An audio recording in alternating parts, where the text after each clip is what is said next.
নমস্কার, heritage highlights চ্যানেলে তোমাদের সকলকেই সপ্রেমে স্বাগত জানাই। আমার এই চ্যানেলটির ভিডিওগুলি যদি তোমাদের ভালো লেগে থাকে অবশ্যই তোমরা লাইক করবে, শেয়ার করবে, কমেন্ট করতে ভুলবে না, পাশাপাশি সাবস্ক্রাইব তোমরা করবে। আমি এই চ্যানেলে বিভিন্ন ক্লাসের ইতিহাস পড়ানোর পাশাপাশি প্রতি সপ্তাহে একটি করে অতীতের ঘটনা নিয়ে গল্পের আকারে আলোচনা করব। তোমাদের অবশ্যই ভালো লাগবে। আমি আজকে যে বিষয়টা নিয়ে আলোচনা করব সেটি হচ্ছে, আকবর কি সত্যিকারেই মুঘল সাম্রাজ্যের প্রকৃত প্রতিষ্ঠাতা ছিল? তো সময়টা ছিল 1556। হুমায়ুনের মৃত্যুর পর সিংহাসনে বসেন মহান সম্রাট আকবর। আকবর কথার অর্থ হল মহান বা মঙ্গলময়। 1542 খ্রিস্টাব্দের 15 অক্টোবর দিনটি ছিল রবিবার। সিন্ধু প্রদেশের রাজা রানা বীরসালের রাজপ্রাসাদে জন্মগ্রহণ করেন হামিদা বানুর গর্ভজাত সন্তান আকবর। 1556 খ্রিস্টাব্দের 14 ফেব্রুয়ারি বৈরাম খাঁর নেতৃত্বে পাঞ্জাবের কালানুর নামক স্থানে আকবরের অভিষেক ক্রিয়া সম্পন্ন হয়। অভিষেক ক্রিয়া সম্পন্ন হলেও আফগানদের সঙ্গে দ্বন্দ্বের কোনো অবসান কিন্তু ঘটেনি। শের শাহের ভাইপো আদিল শাহের হিন্দু সেনাপতি নাম হচ্ছে হিমু। এই হিমুর স্বপ্ন বা লক্ষ্য ছিল দিল্লিতে হিন্দু সাম্রাজ্য স্থাপন করা।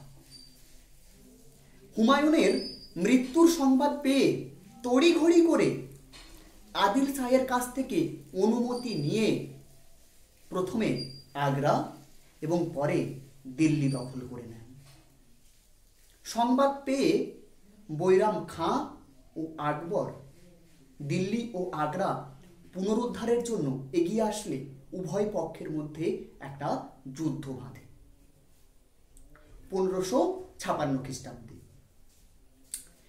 প্রথম দিকে যুদ্ধের সাফল্য হিমুর পক্ষে গিয়েছিল, কিন্তু আকস্মিকভাবে বা হঠাৎ একটা তীর হিমুর ডান চোখকে বিদ্ধ করলে তিনি হাতির পিঠ থেকে পড়ে যায় এবং যুদ্ধের গতি প্রকৃতি একেবারেই পাল্টে যায়।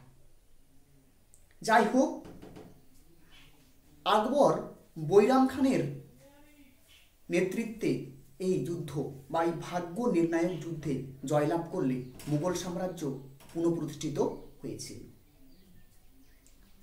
1560 থেকে 64 এই 4 বছর আকবরের শাসন ছিল অন্তপুরের একটা চক্রের মধ্যে। এই চক্রের যিনি প্রধান ছিলেন তিনি হচ্ছেন মহম আনগা। এছাড়া তার পুত্র আদম খান, আরও ছিলেন রাজমাতা হামিদা বানু, এছাড়া মুনিম খাঁ ও অন্যান্য রাজকর্মচারী। এর প্রধান ছিলেন মহম আনগা। তার একমাত্র উদ্দেশ্য ছিল তার পুত্র আদম খানকে যেভাবে হোক তার উন্নতির পথটাকে সফল করতে হবে। আকবর দেরি করে হলেও বুঝতে পেরেছিলেন, বুঝে আদম খানকে হত্যা করেন। আদম খানকে হত্যার 40 দিনের পর মহমানগার মৃত্যু হয়। এইভাবে অন্তপুরিকা শাসন থেকে তিনি বেরিয়ে আসেন এবং 20 বছর বয়সে তিনি সাম্রাজ্যের দায়িত্ব পুরোপুরি নিজের হাতে তুলে নেন। আমরা আকবরকে ঘোরতর সাম্রাজ্যবাদী শাসক বলে থাকি। তিনি যে শুধুমাত্র যুদ্ধের দ্বারা তার সাম্রাজ্যকে বিস্তৃতি করেছিল তা কিন্তু নয়। যেখানে অস্ত্রের দ্বারা সম্ভব নয় সেখানে তিনি কূটনীতির আশ্রয় নিয়েছিলেন। বিশেষ করে রাজপুতদের সঙ্গে সংঘর্ষ এড়িয়ে তিনি বৈবাহিক এবং মিত্রতার নীতি গ্রহণ করেছিলেন। এর মাধ্যমে তিনি তার সাম্রাজ্যকে একটা সুস্থিতির পর্যায়ে নিয়ে গিয়েছিলেন। ওনার শেষ যে অভিযান সেটি ছিল অসিরগড় দুর্গ দখল। শুধুমাত্র সাম্রাজ্য দখলের দিকে নজর রেখেই একজন সম্রাটের মহান আদর্শগুলিকে ব্যাখ্যা করা যায় না।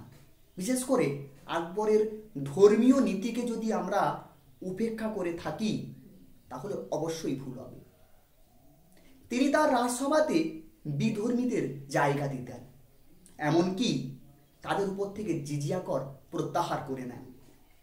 এমনই একজন মহান সম্রাট ছিলেন যিনি সকল ধর্মের মহান আদর্শগুলিকে তুলে ধরে নতুন একটা ধর্মমতের কথা বলেন, যার নাম হচ্ছে দিন ই ইলাহি। যাই হোক, আকবরের এই মহানুভবতা সারা বিশ্ব লক্ষ্য করেছে, সারা বিশ্ব দেখেছে, অনুভব করেছে।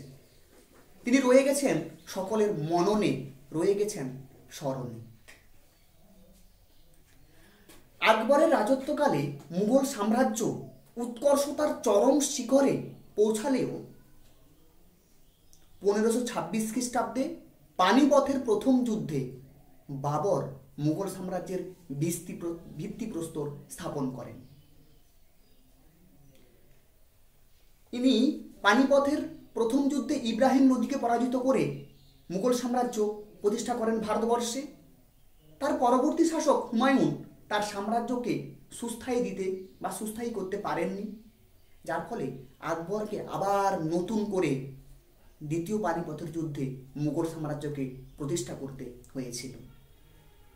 একদিকে ছিল মুঘল সাম্রাজ্যের ভাগ্য নির্ণায়ক যুদ্ধ, বলতে পারি দ্বিতীয় পানিপথের যুদ্ধ। অন্যদিকে ছিল পিতার যে সাম্রাজ্যকে সঠিকভাবে পরিচালনা করে বিশ্বের দরবারে পৌঁছে দেওয়ার একটা প্রয়াস। এই সমস্যাগুলিকে তিনি তুলে ধরে সঙ্গে নিয়ে, বা আমরা বলতে পারি কণ্টক সমৃদ্ধ পথে পা দিয়েও তিনি শুধুমাত্র সেগুলো সমাধান করেননি, তিনি মুঘল সাম্রাজ্যকে উৎকর্ষতার চরম শিখরে পৌঁছে দিয়েছিলেন। আকবরের মহানুভবতা প্রকাশ পেয়েছে বাবরের জন্য। কেন না, বাবর যদি না ভারতবর্ষে এসে মুঘল সাম্রাজ্য প্রতিষ্ঠা করতেন তাহলে কিন্তু আকবর তার এই খ্যাতিটা কখনোই অর্জন করতেন না। তাই বাবর এসেছিলেন বলে এখানে মুঘল সাম্রাজ্য প্রতিষ্ঠিত হয়েছে। তার সাম্রাজ্যকে তিনি হয়তো বিভিন্ন সময় যুদ্ধে জড়িয়ে থাকার কারণে ঠিক জায়গায় নিয়ে যেতে পারেননি। তিনি ছিলেন বিজেতা, সংগঠক নন। সংগঠক হলেন আকবর। তাই আমরা আকবরকে প্রকৃত প্রতিষ্ঠাতা বললেও বাবরের যে কৃতিত্বকে আমরা অস্বীকার করতে পারি না। কেননা তিনি ভারতবর্ষে না আসলে এখানে আকবরের কিন্তু কোনো খ্যাতি অর্জন করা সম্ভব হতো না। তাই বাবরই ছিলেন মুঘল সাম্রাজ্যের প্রতিষ্ঠাতা। আশা করি তোমরা সকলে ভালো থাকবে। আমরা পরবর্তী ভিডিওতে আবার আসবো নতুন নতুন মজাদার গল্প নিয়ে।